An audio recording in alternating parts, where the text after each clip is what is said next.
अपनी भारत की राजनीति की तो बात ही अलग है। जब बात तो सही में मेरी भी इच्छा हुई कि भैया मैं भी एक राजनीति पे एक वीडियो बनाऊं। इसलिए ये वीडियो आपके लिए है। भारतीय राजनीति में जो उलट पलट चल रही है ना, बीजेपी में चले आते हैं। कल जो कांग्रेस में थे, कांग्रेस का विरोध कर रहे थे, भैया आज बीजेपी में पहुंच गए। बीजेपी में होकर कांग्रेस का विरोध कर रहे थे, वे खुद ही कांग्रेस में आ गए। कांग्रेस में होकर बीजेपी का विरोध कर रहे थे, वे खुद ही बीजेपी में आ गए। पता ही नहीं चला जो होत का है। खुद की सेवा करना है कि जनता की सेवा लाना पार्टी बदलता। इसलिए इसी मुद्दे को ध्यान में रखते हुए आज अपन चर्चा करेंगे आया राम गया राम जो कौत है, इसका पहली बार कब अस्तित्व में आया। तो शुरुआत करते हैं आज की इस वीडियो की। जय हो, नमस्कार साथियों, मैं चित्रांश समन सक्सेना स्वागत करता हूं आपका भारतीय राजनीति के इस एपिसोड में। इस बार आया राम गया राम की लहर बहुत तेज़ी से चल रही है। कैसी लहर? कांग्रेस के जो नेता हैं वे बीजेपी में जा रहे हैं, बीजेपी के जो नेता हैं वे कांग्रेस में आ रहे हैं। अब जो कांग्रेस के जो नेता हैं वो बीजेपी में जा रहे हैं, वो क्यों जा रहे हैं, उनका कहना क्या है? उनका पहला पॉइंट है कि हमें राम मंदिर सनातन धर्म का विरोध बिल्कुल बर्दाश्त नहीं है। जो कोई राम मंदिर का विरोध करे हम बिल्कुल उनकी संगत खड़े हो ही नहीं सकें। जो कांग्रेस के नेता जब बीजेपी में जाते हैं तब उनका एक बहाना है। दूसरा बहाना, प्रधानमंत्री नरेंद्र मोदी और राष्ट्रवादी विचारधारा से वे बहुत प्रभावित हैं। उनको कहवो है कि भैया नरेंद्र मोदी जैसा नेता है ही नहीं है। जब वे बीजेपी में आते हैं तब, और जब वे कांग्रेस के होकर बीजेपी की बुराई करते हैं, विरोध करते हैं, तब भैया मोदी को डिक्टेटर भी बोल देते, तानाशाही भी कह देते। पॉइंट नंबर 3, पार्टी में एक परिवार के आगे कोई नहीं, नेता तक पहुंच मुश्किल है।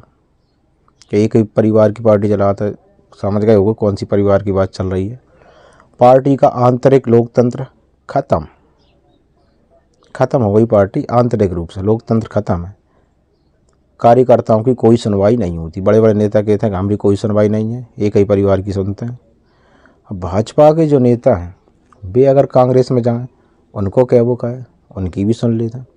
भाजपा के जब नेता कांग्रेस में जाते हैं, उनका पहला बहाना, भाजपा अब अटल जी के समय वाली भाजपा नहीं रही। जो विचारधारा अटल जी की थी, जिस विचारधारा को लेकर अटल जी ने शुरुआत करी थी इसकी, अब वो विचारधारा नहीं रही। जो इनको कहो, पहली बिंदु। दूसरा बिंदु है पार्टी में निष्ठा और मेहनत की हो रही अनदेखी। निष्ठा और मेहनत की अनदेखी हो रही है। नंबर 3, भाजपा की कथनी और करनी में अंतर आ गया। कहते कुछ और हैं, कहते हैं कि 2 करोड़ रोजगार देंगे, 10 साल में ही नहीं दे पाए। 2 करोड़ हर साल देने का वादा था, जबकि ये 10 साल में भी नहीं दे पाए। ये उनका कहना है। व्यक्ति विशेष की चल रही है। व्यक्ति विशेष का इशारा समझ रहे हो ना? वही सही है। सभी की सुनवाई नहीं होती। ये इनके कुछ पहलू हैं। अब इसको और आगे विस्तार से पढ़ते हैं, समझते हैं।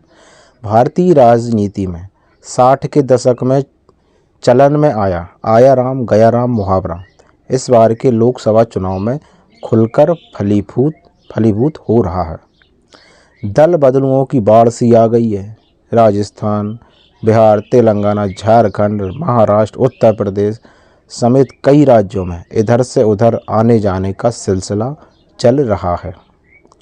रोज कहीं ना कहीं से किसी न किसी पार्टी के एक पार्टी को छोड़कर दूसरी पार्टी में शामिल हो रहे हैं।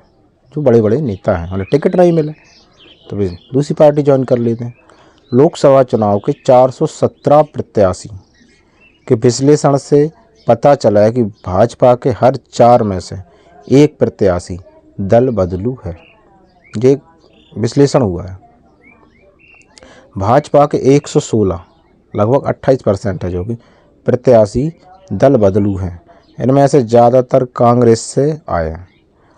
कई साल एक दल में पद मान सम्मान पाने के बावजूद कई सांसदों और अन्य नेताओं के चुनाव से पहले दूसरे दल में जाने से उनके समर्थक परेशान हैं, कंफ्यूज हैं। उनको जब ये कांग्रेस में थे हम बीजेपी का विरोध करते थे, अब जब खुद ही बीजेपी में चले गए हम कहाँ जाएं?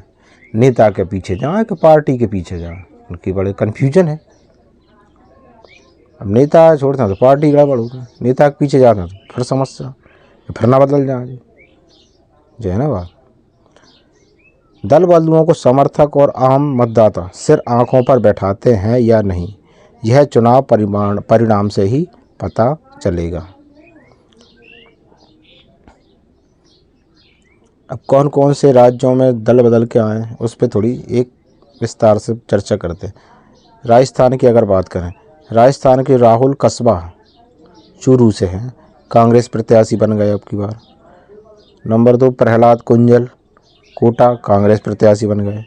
उत्तर प्रदेश से अगर बात करें, दानिश अली अमरोहा से कांग्रेस प्रत्याशी। रितेश पांडे अंबेडकर नगर भाजपा प्रत्याशी।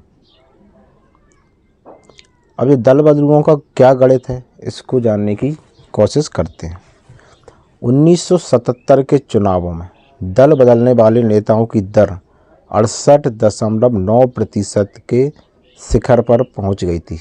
हाई दर थी, हाई रेट। 2019 के लोकसभा चुनाव में यह औसत घटकर 14.9% रह गया। कब तक? 2019 तक। 1984 में 32 दल बदलू उम्मीदवार उतारे कांग्रेस ने, उनमें से 26 जीते। कांग्रेस को यह सफलता इंदिरा गांधी की हत्या की बाद सहानुभूति लहर से मिली थी।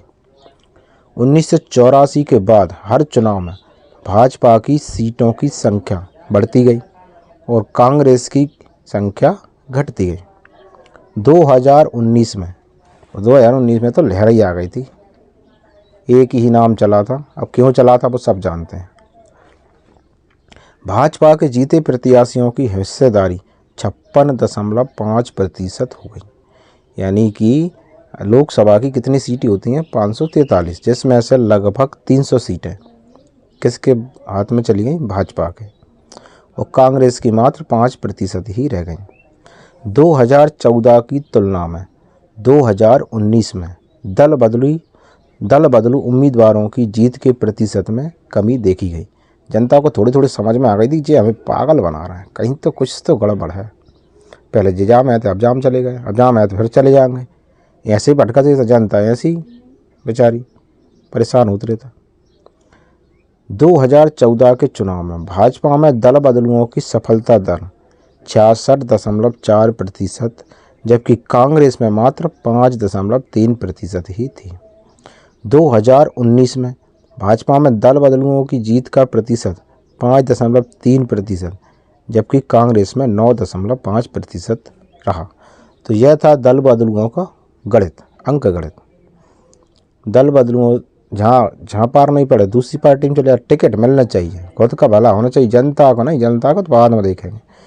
तो ज़रा सोचो सर, अगर आप जनता का भला करते तो आप चुनाव ना जीतो तब भी जनता का भला कर सकते हो। ऐसा नहीं है कि आप पद पे ही हो, पद पे रहते हुए नहीं, पद पे ना हो तब भी आप जनता का भला कर सकते हो, ऐसा ज़रूरी नहीं है।